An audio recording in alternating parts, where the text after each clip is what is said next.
Shalom, selamat pagi, selamat berjumpa dalam renungan pagi ini, hari Minggu, tanggal 26 Oktober 2025. Semoga damai sejahtera Allah dan Roh Kudus menyertai kita hari ini. Dan atas berkat dan pertolongan Tuhan saja, kiranya kita dimampukan untuk melakukan pekerjaan kita masing-masing. Amin. Nah, renungan buat kita hari ini diambil dari kitab Perjanjian Baru 2 Timotius 3 ayat 16, dikatakan demikian. Segala tulisan yang diilhamkan Allah memang bermanfaat untuk mengajar, untuk menyatakan kesalahan, untuk memperbaiki kelakuan, dan untuk mendidik orang dalam kebenaran. Demikian firman Tuhan. Tema renungan, firman Tuhan adalah kebenaran. Saudara yang dikasihi Tuhan Yesus Kristus, ada pepatah orang Batak yang berbunyi salah medasor segado luhutan, yang berarti kalau salah awal atau dasarnya maka akan rusak selanjutnya atau akibatnya. Ketika manusia sejak semula atau masa kanak-kanak tidak dibekali terlebih dahulu firman Tuhan, akhirnya menjadi manusia yang selalu hidup dalam kegelapan, tidak menentu arah hidupnya atau hidupnya tidak terarah. Sejak masa kanak-kanak, orang tua kita begitu sering memperdengarkan nama Yesus, dan ketika sudah bisa masuk sekolah minggu, kita selalu mendengar firman Tuhan, dan begitulah yang terus kita dengar sampai kita dewasa. Ayat hari ini berkata, segala tulisan yang diilhamkan Allah memang bermanfaat untuk mengajar, untuk menyatakan kesalahan, untuk memperbaiki kelakuan, dan untuk mendidik orang dalam kebenaran. Namun saat ini sudah menjadi tantangan zaman bahwa orang tidak mau lagi mendengar ajaran benar.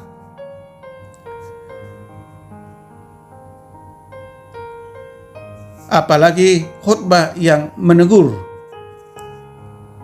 Orang lebih suka mendengar ajaran yang menyenangkan telinga.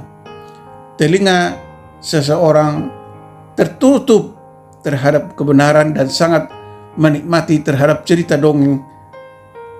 Orang berbondong-bondong mendengarkan pendeta yang pandai mengarang, menggunakan kisah-kisah sebagai ilustrasi khotbah mereka, tetapi tidak ada hubungannya dengan pesan keselamatan dari Tuhan Yesus Kristus. Begitulah keadaan dan sikap orang-orang saat ini. Benih-benih sikap seperti itu telah ada sejak zaman dahulu kala. Penginjil masa kini harus mau belajar bersama bagaimana menghadapi situasi dan sikap yang terjadi, agar orang mau kembali mendengarkan ajaran dan khotbah yang benar berdasarkan Injil Tuhan Yesus Kristus. Saudara yang dikasihi Tuhan Yesus Kristus, penginjil zaman sekarang harus menyampaikan berita dengan jelas, benar dan akurat, dan disampaikan sesuai dengan ajaran Injil, sehingga orang zaman sekarang lebih tertarik mendengar berita dan ajaran yang benar, bukan sekedar hiburan atau sipa geok-geok pinggol. Saudaraku yang dikasihi Tuhan Yesus Kristus, jika firman Tuhan sebagai dasar hidup kita, maka kita tidak dapat diperbudak oleh iblis, dan kita akan lebih berhati-hati dan waspada dalam perilaku kita. Amin. Mari kita berdoa. Terima kasih Tuhan atas firman-Mu hari ini yang menyadarkan kami bahwa firman-Mu bermanfaat untuk menyatakan kesalahan, untuk memperbaiki kelakuan, untuk mendidik orang dalam kebenaran. Penderitaan dan penganiayaan adalah konsekuensi dari mengikut Tuhan Yesus. Oleh karena itu penting bagi kami sebagai pengikut Kristus agar mempunyai dasar yang kokoh dalam menghadapi semua tantangan dan perubahan zaman saat ini, yakni dengan senantiasa mengingat ajaran kitab suci atau Alkitab yang memuat firman Tuhan. Tuntun kami Tuhan bahwa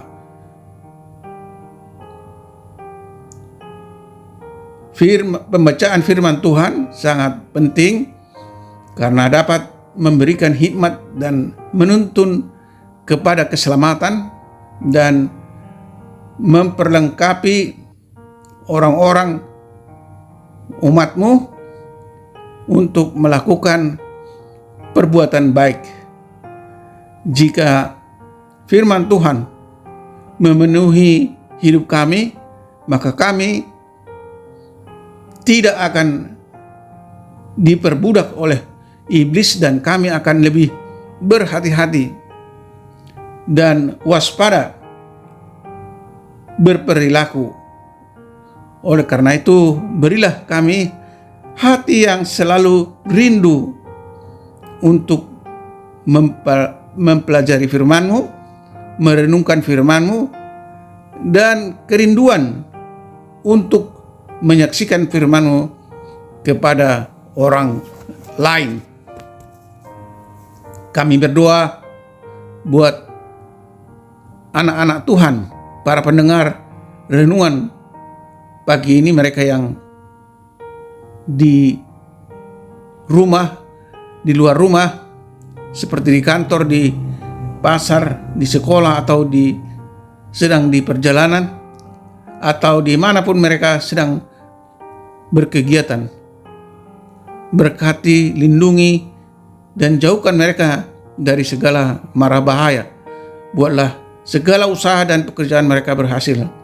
Dan apabila ada di antara mereka yang sakit, Tuhan yang Maha Kasih kiranya menyembuhkan mereka. Tuhan berbelas kasih menyempurnakan kesembuhan mereka yang sedang dalam tahap pemulihan.